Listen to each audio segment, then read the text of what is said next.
This is your copy? This is just a copy I picked up. Okay, I can play with it? Yeah. You know how I want you to sign my copy, Umar? You know sometimes... Is it weird calling your name? It is very weird. You know there are two names I can't say? Yeah. My name and my wife's name. It's so hard. I don't know if you guys are not married, so I don't know if you know. Like, it's very hard to say your name. We absolutely don't know. Don't worry, inshallah. It's a matter of time. But you find it very difficult. I don't know, maybe it's just me. What I'm saying is it out of respect, kunya or something? You just don't want to say it. So and when you hear somebody say Babang Nshuraim, now you get it. Yeah. Yeah, so. Did you know? So yeah, Umar. Now you know. Now that Nshuraim has made me go back into my head after being comfortable. You know when I want you to sign mine, please? Mm-hmm. You know, did you ever hear that the Prophet sometimes gave khutbah, sallallahu alayhi wasallam, and there were two sentences? 2 sentences. Yeah. Yeah, Baba. Like the khutbah was just 2 sentences. So, he's been given the gift of speech. So he can say one sentence and it has such a profound meaning. And you can go and unwind it. Yes. Kind of like, I think in your event we heard that somebody wrote 2 volumes on Iyaka Na'budu wa Iyaka Nasta'in. So that's what I'm saying. When you have that moment where you can say, Dear Umar, work hard, and just sign the book, that's when I want you to sign it. Does that make sense? Like, you can tell me now, Dear Umar, work hard, but I'm all about intention is so deep that you can tell me work hard here, and you can tell me work hard when you are in the zone, and it will have 2 different meanings. Just like you can stand up and pray Salah, and you can stand up and pray Salah when you're in the mood, and you know that Salah. I don't know if it's accepted, but you just know. You just know, Kam. So, since we're talking about the book, Umar, that's when I want you to sign it. Please. Inshallah. Okay. So You've been rolling? I have been rolling. Perfect. You know, we can now officially start.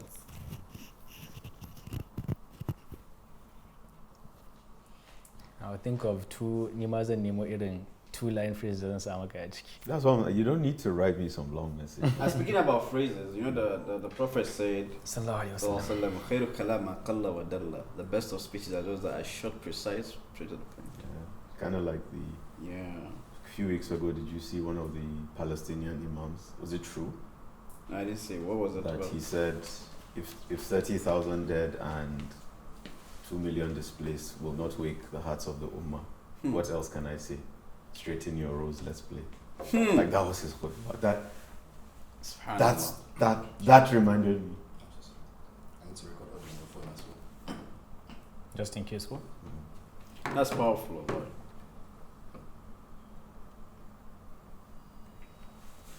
Okay, alright. So, let me just do one last check, and then we can start. Are you guys ready? Of course. Recording. This is my first time interviewing 2 people at the same time. Yeah. Glad to be a part of the 2. So I was demotivated for a long time. I didn't do like interviews. And I was thinking like, okay, fine, when am I going to get this motivation? I thought it was going to take longer than 2 months. But 2 months down the line, I've not done any interview.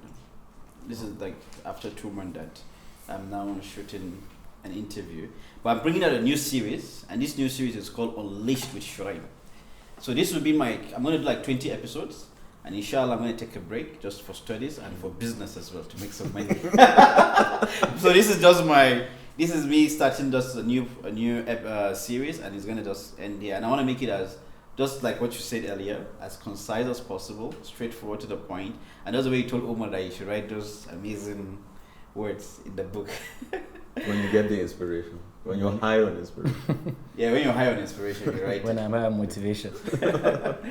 All right, viewers, thank you so much for coming for this particular episode. I know it's been a long time when we had a conversation, but one thing you should know is that once you don't feel the need to do something sometimes, and once you feel you don't have the capacity to do it, and you don't feel that you will have the sincerity of doing it, I personally refrain from doing so. Even if it's like interviews and everything, personally I stay away from it. So welcome back to Unleashed with Nshuraim, and I'm with two amazing brothers, Umar and Umar.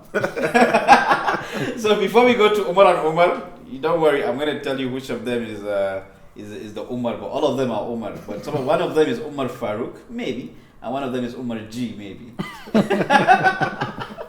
You know, I want to give my son Umar Farouk. Mashallah. Inshallah. And we'll all claim that it was because of us. Inshallah. Well, maybe. We don't need to debate who has a stronger claim. Whoever buys the ram, then you can give say it's him.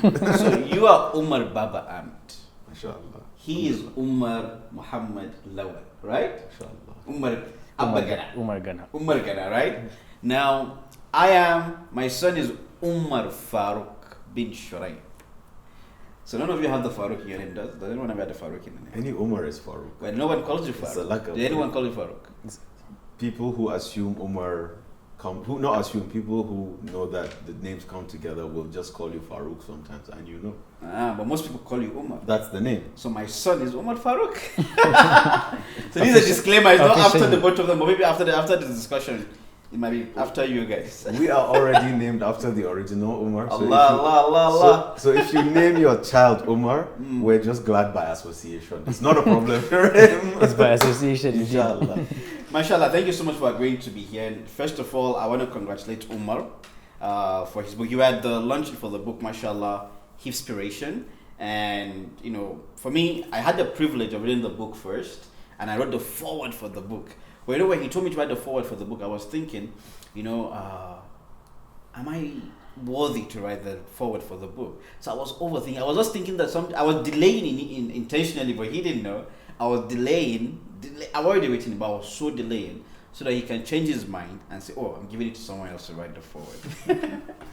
But he didn't. I tried to do that with you a couple of times. Yeah, with the interview. You know, the first time I had an interview with Umar, I had to I've been telling him let's have a conversation, and then this day I say, Habibi, just come. And then khalas, he came, and that really had a lot of impact in the hearts of people. Because for me, I believe personally that whatever comes from the heart always goes to the heart. That's why those watching us purify your intention so you can benefit, inshallah. That's the way we did before we started this discussion. Inshallah. Talk about him. All right, so inspiration. Let's start with you, right? Personally, I love the book. I love how you wrote everything. It's easy to read. It's just straightforward, you know, and it comes back to still khairu kalam aqalla wa dalla. The best of speeches are those that are short, precise, straightforward, and it's more humane than it is like a philosophy book. Like, you know, you're just easy. You feel as if you're having a conversation. Where did you get this motivation from, and how did it all start? The motivation to write the book, or how the book is written?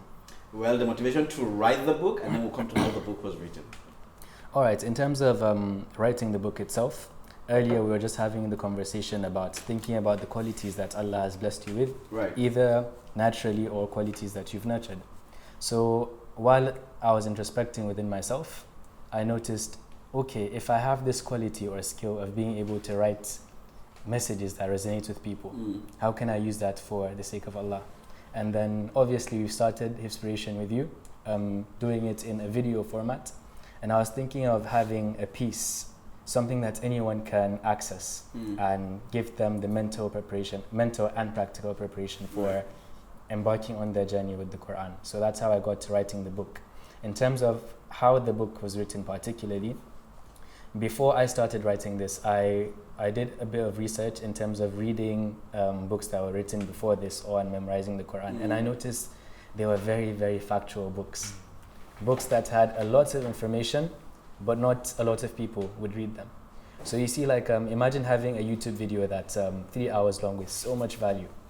It has a lot of key information that people would benefit from. Yeah. But It's so long. it's so long, and people would maybe watch 20 minutes, 30 minutes, and leave the entire video. Yeah. So I wanted to reverse engineer that and make a book that everyone would get every single piece of information that was in there. Right. So I was so happy to hear feedback from people that have read the book, my aunties, my friends, people younger than me, to say, when they say, especially lines like, it felt like the book was talking to me, because that's exactly what I was going for when writing this book. I tried to include as many demographics as I could. Yeah. I wanted anyone to go through this book, whether someone that's within my age group, someone older, someone younger, male or female, to find something in that book that resonated with them. Right. So alhamdulillah, I'm extremely happy. May Allah accept it and Ameen. may He make it more beneficial for but people. when you were writing the book, were you scared? Because usually sometimes, when you want to do something that is a bit Islamic, people are scared that, see, let me not do this thing that seems to be Islamic and people think I'm a scholar. So you find that people, they refrain from it. They stay away from it, from anything that has to do with religion. And I just tell people that, see, we are just young dudes trying to become the best version of ourselves. Not that we don't see, not that we don't do anything. We are just trying to please Allah in the little time we have so that He will have mercy on us, right? So did you feel that when you were writing the book? How did you feel the outcome will come out? Well, obviously, like you said, I'll raise my hand first and say I'm not an Islamic scholar. I'm not trying to be an Islamic scholar, but it goes back to me thinking about what are things that Allah has blessed me with, right? And how can I give back? How can I give back for His sake? So there's always that fear of this information, like it's information that can go a long way, especially now with if it's put online or if we have an ebook version. It's information that's going to be easily accessible to everyone around the world. So there's always going to be that fear of, if this book goes out and there's information that's misleading, it might be counterproductive in terms of the reward you may be getting from it. So that was the fear. But alhamdulillah, like having sheikhs like you. Oh, you see, you're making a mistake. Don't call me sheikh now. Don't call me sheikh. That's why I took my time to make sure I tried to get it to as wide a wide range of people to make sure it's checked, and that's me doing my part. And inshallah, with purifying the intention and me taking the action to make sure I cleanse the information and making sure everything is correct, inshallah, maybe even for that Allah can kind of compile everything in a way that everything is correct, and inshallah there's no information in there that would be and inshallah if detrimental. there's information that is incorrect, it will be a reward for you, inshallah. It was not intentional, was it? Umar, when you heard about the book, how did you feel about it? Sure, I don't want to keep talking about intention, but it's almost as if intention, there's, as Muslims, our religion, we're the religion of moderation, right? Right. There's practical action, and then there's spirituality. You and I interact. Right. And I know there are days when you call me and you say, Umar, we're going to do something, or you come to see me. I don't question it, because I know where you're coming from. True. I just know Nshuraim is coming with something. When Umar comes by to see me, like, we don't go deep, we don't say much. I joke, I say to him, read hard when he's going back to school. But this, it's genuine. Yeah. So when we got the invitation, I didn't treat this like any other invitation that comes through the phone. So if you're asking me how did I feel, I felt that connection to it. And then Umar, let me give you feedback from the follower, right? Because you guys have blazed a trail. You have blazed a trail, you have blazed a trail. If you're wondering whether it was sincere and whether it's working, yes. Because we went to an event that was organized, but that organization became more organic. Like the hall wasn't full, and everybody was nervous to start, but it became really organic. It almost became personal. Yeah. And that's how you know something is working. It's not just tick the boxes. Like you said, it's not a long lecture of, here are the 5 points on memorization, memory techniques, blah, blah, blah. No, because we have that. You and I always talk about, we know how to be good. How do you find the motivation To be good. How do you fund the being good? And Umar, my 7-year-old daughter is reading your book. That's how open and approachable and sincere it is. If you gave her a book on memory techniques, she wouldn't read it. She couldn't understand it. But she's following your journey and you're speaking from the heart. And that is what has been missing. And I think that's what Nshuraim is trying to do with surprising us. Surprising us here. It's like we're all there and we're trying to find this balance between abstract and practicalization. Absolutely. And so your question was, how did I feel when I met it? Like, I was so happy to meet a practical inspiration of how to have a relationship with the Quran, because the Quran sits on our desks, it sits on our phones. What we're missing is linking the practicality and the abstract. And we have to be honest with ourselves. The journey starts from here. People have poisoned the word jihad, the struggle, that's all it means. Yeah. And even in our religion, the struggle starts from in here. And Umar has done that. So to answer your question, how do I feel? I'm thankful that Umar has helped us break down ourselves, because the biggest battle is from inside. 100%. To douse the loud noises in our head and just do something. Amazing. That's very deep, by the way. I'm not looking for that. That is deep, Habibi. That's very deep. Umar is already getting emotional, by the way. Umar, let me ask you, right? I tried to hug him and he ran away. Umar, let me ask you, right? He said that his daughter, how old is she? 7. She's 7. She's reading the book and she's enjoying it. How do you feel towards that? Like, what satisfaction does it bring to you? And how do you feel knowing that young kids are benefiting, those of the young adults are benefiting as well, the adults are benefiting as well? How does that make you feel as a person, and how grateful does it make you feel?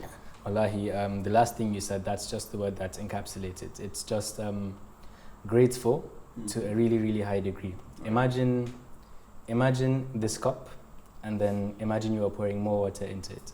You would get to a point where the cup starts overflowing. I think that's the closest depiction I can give you to how I feel within my heart. It's just, imagine my heart being the cup, and then it's overflowing with gratitude. So that's how I feel about it. It's not a feeling that I can point out and say, this is the word, but that's what it feels like. Alhamdulillah. Amazing. Can I ask Umar an honest question? Yeah, sure, why not? So, Alhamdulillah, Umar, God chose you. Right, let's not lie to ourselves, right? God has chosen all of us in the sense that He made us alive, that's the one, or He made us Muslim first or alive first. We don't know which one is. Please forgive me if I make any mistakes in what I say, but He made us alive and He made us Muslim, right? He's chosen us. So, and then you took it a step further, and He says, if you draw close to me an arm's length, I come to you. I can't remember the verse, but He comes, if you come walking, Allah comes running, right? In what befits Him. So, and you chose something very, very important and sensitive.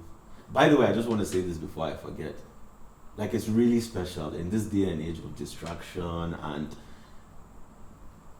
anxiety and fear. And fear. Much of fear. Thank you. All these things, anxiety, mental health, distractions, fear, and all the things we can name.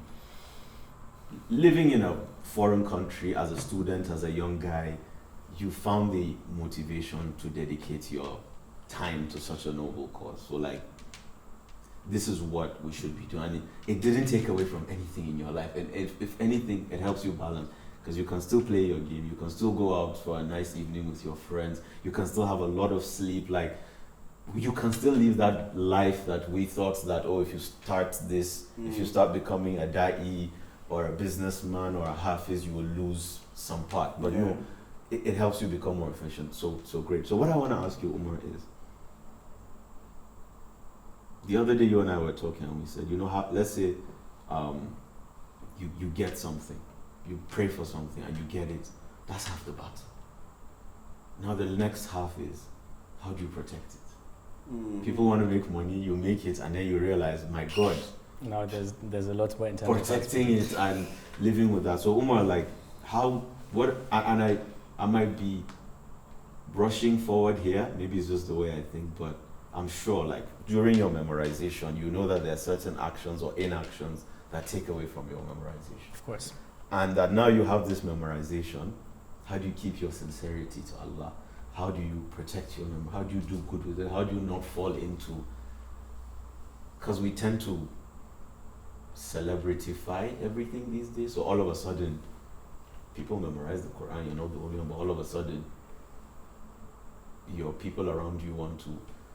Because you've done something they don't want to do. Sorry if I'm rambling, guys, but the question is, Umar, what are you doing practically spiritually and practically, as brothers, that we can learn from you to protect this thing, to keep your niyyah clear, and then not start to lose your memorization, and then, you know, just keep growing. I really hope that makes sense. That makes absolute sense. All right, so I think the first aspect I would answer is in terms of the intention. We can go on and on and on about purifying your intention, but I think the first step is always to constantly renew that intention. Before I started going into content or any of the things I'm doing now, I had a note I wrote to myself, telling myself that this thing may come with a lot of external validation. It may come with a lot of high moments and praise, and they're things that can easily distract you from why you even started any of those in the first place. Right. So before I even embarked on this journey, like I had a really strong reminder for myself to always renew my intention. It's something that even if I feel distant to the Quran, I feel like that's a little signal for me to maybe recheck that intention. In terms of practical ways of maintaining everything that's going on, alhamdulillah, like I have found a really good revision system that I'm trying to keep up with. You're always going to have moments of low motivation. You're always going to have moments where you're not consistent. Yeah, I was there. But something I've learned about consistency is consistency does not mean you giving 100% of the time. Consistency means giving 20% when you're at 20%. And you're always going to have those high moments and you're going to have those low moments. But it's just to make sure that you stay true to why you started what you're doing and you're showing up with what you're able to at each time. So inshallah, it's something that that's how I practically want to keep up with it. Thank you. Making sure that I always show up, no matter what. Bro, this is therapy for me, wallahi. For all of us. Wallahi, For all this of is us. therapy For for all me. of us. Because sometimes when you're so demotivated, you just don't want to do anything. Yeah. And then the little things you try to do, you just, is it even enough? You know, let me just do it and maybe it might have an impact, right? Yeah. And it's when you keep on doing that, you find out, okay, fine, at a point in time, Allah sends someone to you that, subhanAllah, will awaken you and you become so motivated to do a lot of stuff. So this is good therapy for me, because usually what I would do before was shut everything down. Not even the little things to do. So I was contemplating to close down my Instagram as well. Like close it down. Yeah, I was contemplating. I told you, right? Like in the last 2 months or at some point? In the last 2 months. In the last, Yeah. in the last 3 weeks. This must have... The last 3 weeks, Like yes, 3 we spoke weeks. about the last 3 weeks. I was considering that. You made it sound so minor when you spoke to me. Bro, wallahi. you know what happened? I'll tell you something crazy, subhanallah. So for me, right, when I was going through that, I was like, okay, fine. I can't expressly say what exactly I'm going through. I don't know who exactly to talk to that will have a proper and deeper understanding of my emotions and give me the emotional shelter that I need. So what I would usually do was close down everything. When I'm back to normal, you know, I go on with my life. Like I did that with Sudan as well. When I left for Sudan, you remember when I left for Sudan? Yeah, I remember you. Because I was so demotivated then. I didn't know what I was doing, and then I was like, okay, fine, let me go to Sudan, go study. Went there, spent 4 to 5 months there, and khalas, I came back stronger. Now, the most amazing thing that happened was that the day I was feeling all this, right, on a Sunday, was it a Sunday? Yeah, it should be on a Sunday. He called me, right, and he was like, so Umar has only come to this house the day I interviewed him, and he didn't come again, right? Yeah, well, you know so, why you now. He's a big brother, so you don't want to say, oh, Umar, come to my house, blah, blah, blah, like that. So I didn't disturb him on that. So he called me this Sunday and he was like, Nshuraim, where are you? I'm like, I'm at home. And he was like, I'm coming. Allahu Akbar. And I'm like, now, okay, I need to be emotionally stable so that I can speak to Umar so he doesn't think that something is wrong with me. You get? So the moment he came, wallahi, we begin to discuss. And قَدَّرَ اللَّهُ مَا شَاءَ فَعَلَ, he was talking about the exact things that I was dealing with. And subhanAllah, I've already asked Allah that, Ya Allah, make it easy for me, Allah, make this situation easy for me. Because there are some problems that you just can't talk about. You just can't express. You want to talk about them, but there are no words that you Can't can find use. the words. So when he came and he was telling me A, B, C, and D, and in my mind I'm like, وَإِذَا سَأَلَكَ عِبَادِي أَنِّي فَإِنِّي قَرِيبٌ أُجِيبُ دَعْوَةَ الدَّاعِ إِذَا دَعَانِ فَلْيَسْتَجِيبُوا لِي. When you ask about Allah, فَإِنِّي قَرِيبٌ, Allah is close to you, he said. And he responds to the caller of the caller when he calls on him. So for me, it was amazing. And what you said right now, just resonated so much with me, right? By okay, fine, this lack of motivation will keep happening a lot of times. But when it happens next time to me, I think I'm going to take your advice, whereby I'm going to look at, okay, fine, I'm demotivated, I don't want to do nothing, but what can I do now that is just little and just keep the consistency? Because one thing we must remember, it is an honor that Allah has given us, regardless of whatever situation, whether you're serving the deen, whether you have a very good business that you're doing that is flourishing and is halal, whether you're doing something amazing, it is an honor that Allah has given you. So many people don't have this honor, right? So this resonates so much with me. Umar, I'll just say something. I hope you haven't forgotten. I wanted after you. Yeah, I think whoever's seen this is gonna think it's choreographed. Yeah. But, wallahi, I know you know what I think, Yes, but wallahi, it just goes back. I think the theme of today might be intention, right? It's the first episode. You come clean. You cleanse your ear. He's given us a theme. Yeah, that's I think it's coming out by itself. well, that's the point of discussion. Somebody had to say, I just said it. So yeah. before Nshuraim moved to this house, I'd never been to any of Nshuraim's houses, and I know in the time I've known Nshuraim. By the way, Umar, sorry, I can talk a million things at the same time. In Allah's infinite wisdom, Nshuraim, do you remember where we met? I can't remember. In Umar's house. Oh my God, subhanallah. La ilaha illallah. And here we are today. Do you remember? No, I remember. You're wearing the Moroccan Yeah, jalabia. I remember. I walked in, you stood up, you came, you said salam alaikum, we smiled at each other. Wallahi, I won't forget. It was golden brown. And his mom introduced you to me. Exactly. Equal. And we exchanged numbers. I met a million people in their house. Army people, uncles and that. Yeah. We exchanged numbers and somehow kindred spirits. Okay. I just remembered that. Now I'm shocked. And we talked about a little bit about Yeah. this, and it came up as a theme in his launch, right? The things you do, the things his grandparents did, sowed the seeds for you and him, and we don't know that our grandparents had interconnected. Anyway, so I'd never been to any Nshuraim. I've been to all 3 studios, and we catch up a lot less than some of the other people. But when we catch up, I know it is sincere. There was even a day, I don't know if I'm allowed to say this, but I promise you, You're allowed. If it's not going to be allowed, we'll take it off the camera. We Okay. won't allow them see. it's my intention to, Yalla, I have a baby. problem when the right hand gives, the left shouldn't see. Like there was a day I lent somebody money, and the day he brought it back, Nshuraim showed up and said, "We're doing this noble thing," and I was just like, like I know when Allah sends Nshuraim through the door, like it's an opportunity to do good, but this money just came back, Nshuraim. so the right hand collected, and the Allah right said the money is not for you. You gotta give it back to the Ummah. Straight out. So when Nshuraim shows up now, I make sure that no money has. Amazingly, only Umar is the only person I feel comfortable telling that there's a charity, there's someone that is sick, they need money, there's someone that needs this, they need this, and the likes of it. So Why don't you feel comfortable to tell me that? I'm not gonna say it on camera.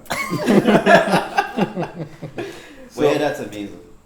So I'm starting to lose my train of thought because a lot of things you were inspired. What was I saying? Allow the thought. No, there's a second part of your question that I didn't finish answering. So the second part of it, I believe there's this thought I always have of what got me here is not going to get me there. Yeah. And you can apply this to business, your relationship with Allah, your relationship with the Quran. At every stage in your life, you're always going to go through chapters and different levels. If you applied the same actions that you did 2 years ago, it's not going to be enough for you to move forward to the next level where you are today. So the same thing, once you get to where you want to be within the next 2 years, you're going to have to take a pause and then see what actions and what do you need to do to get to the next level. So at each stage in your life, there's always that conscious thought of how do I not only sustain, but how do I improve on what I've already done and remove that room for complacency to come in and stop you from moving forward. Yeah. That's amazing. I remember what I was gonna say now, but I want to touch on that. Yeah. I was gonna say I'm sorry to do this, but I'm a student of the Sirah, so I'll always relate it back to one of the stories. Umar, Nshuraim, you remember one of the most difficult, not the most difficult, that the Prophet during his lifetime, sallallahu alaihi wasallam, and the companions went through was the Battle of the Trench, the Battle of Kandak. And what I try to do is, because the Quran has said, in him you have the perfect example. Wherever I find myself, before I look to Game of Thrones or some other worldly thing that sometimes it's okay to relate to, I go back to the original message, and then I find my true inspiration. So that's why I'm a student of this era. So one of the most, and what we do is, what we do to ourselves and what the world does to us is burn us out. And that's when we lose that motivation. Like, you're doing good, it gets questioned, one thing goes wrong, or one thing is misunderstood. You still haven't told me what the issue is, but I'm guessing, right? One thing happens, and then you forget all the good you're doing, Nshuraim, so you stop. Okay? So imagine, there was 13 days or 3 weeks, Astaghfirullah Lazim, but they had to build a trench around the city to protect it. That is hard work. And then the Makkans, the Quraysh, and by that time they had confederates, right? So it wasn't just Quraysh. Came to Medina with, I think, couple thousand people, much more than they had in Medina. So they had to build a trench to protect themselves, right? Part of the benefit was that it wasn't just his fellow Arabs there. The idea of the trench, to talk about inclusivity, came from a Persian, someone, a dedicated and sincere brother. Remember what Salman went through to find Islam, right? So he gave the idea, build a trench. And that's what we're about. You can't do it alone. The Prophet, to start with, was looking for ideas. They're coming, how do we protect themselves? It's not his brother, it's not a Medinan, it's not a Persian who struggled to find Islam, who was a slave. That's what we lose today. We don't work together. So that's the messages that's coming out. There's a lot of hatred, there's a lot of envy. Yeah, bro. Salman gave that idea, and they're like, yes. So they built that trench. Building is hard work. They now fought for 3 weeks. Right? It's not a perfect trench. There was a place where they're fighting, and the desert, rain, it was raining time, there was rain, wind. Even though the other army was suffering at the same time, they were suffering. And it wasn't really, all the tactics worked, but the attackers suffered so much that they retreated. And just when you feel that sigh of relief, to build on what Umar was saying, then another one comes. Our Prophet said it. Dissension comes like waves. You think, okay, finally, after the trench, after 3 weeks of a siege, food is running out in Medina. Then all of a sudden, Jibril comes from the top, not from some human being, and says, there's a problem now on the other side of Medina. Nobody, whether it was Maghrib or Asr, nobody is allowed for this. There was a deadline. Do not be in Medina by this time, because why? There's another attack from this side. And so it starts all over again. That is not easy. But you know what? For me, I'm not saying that I'll go from the next dissension and conquer it. I'm just saying, when I read that, when I go to the Quran, when I go to the Sirah, when I go to you, when I go to, excuse me for saying this in your da'i presence, when I go to a movie to take inspiration, is to say, you're not the first, you won't be the last. It's a way out. And I think that's what we're doing. What I was saying earlier about that day is, I mentioned we met in Umar's house, sincerity and that. Wallahi, I don't know what I did for you. I don't know how. I shed a tear when you were talking, because this is what we're all looking for Allah to use us without us even knowing the ramification. For the intention of something to be so pure that Umar had a meal in my house, and 3 generations later, our children married. Because when he came, I fed him, I gave him welcome, and he felt so, and we prayed, may Allah reward you. And that reward is not just 3 generations, it's in the life and the next and that. That's what we're doing. So why I shed a tear is because it's all coming I met you in Umar's house. And as I said, I don't go out of my way to come to your house so much, or you come to my house. But I know when we meet, it is sincere. And so one day, to tell the truth, to tell the story from my side, right? And that's why I said, if you don't have faith and you renew your intention, you'll think it's choreographed. Yeah. But now I know Allah made all that happen for you, because I still don't know what I did for you. I woke up on a Sunday. I'm a home person. Weekends are the time to stay at home. You always find me at home. And I just said, something in my body is telling me, see this brother today. We're dramatizing it, we're making it so abstract, and I know what we want to do is to practicalize it. But what I'm saying is, get out of your funk. Nshuraim, like, we didn't need you away for 2 months.